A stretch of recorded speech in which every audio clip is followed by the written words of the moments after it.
Hi guys, we're here at SM Marina and our first stop is SM Hypermarket.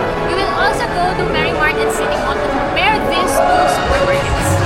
Each of us has a 100 peso budget to spend in both stores. After shopping, we will share experiences using the Raider Premium. So, let's go shopping!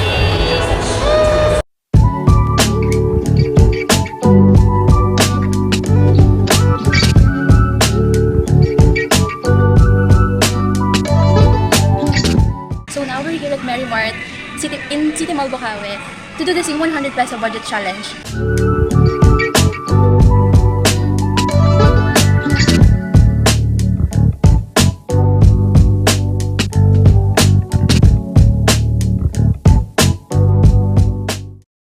So now we're going to do our comparison vlog for our shopping experiences from SM Hypermarket and Merrimart sa City Mall. So we're going to start with reliability.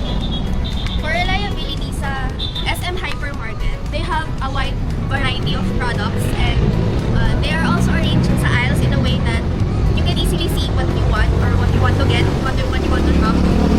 The downside is the price on the shelf is different from the price at the checkout. While for Merrimart naman, they also have a wide variety of products, but Hypermarket has more variety.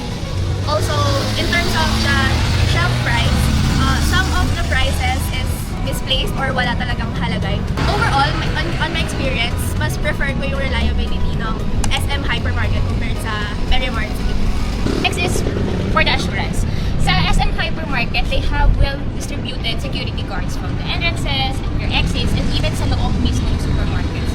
To the point na habang namimili ka, ang daming matang nakatingin sa'yo. Because ang dami ng security guards, nakakalat sila sa buong supermarket. And that's a good thing.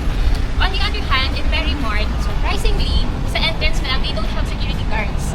Even sa loob mismo, wala pa rin. So, in that sense, we feel like they have less security in Merrimart. But on the top of that, they both have strict restrictions when it comes to taking pictures and videos. And that's a good thing. So for tangibles, for me, SM Hypermarket was very clean and organized. It was well lit.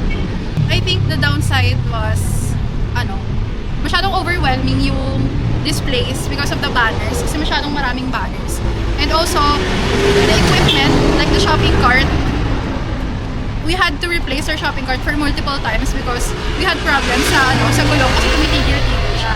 But overall, okay naman yung SM Hypermarket. But with Merrimart kasi, Merrimart was also very clean. It has a more quiet and spacious layout.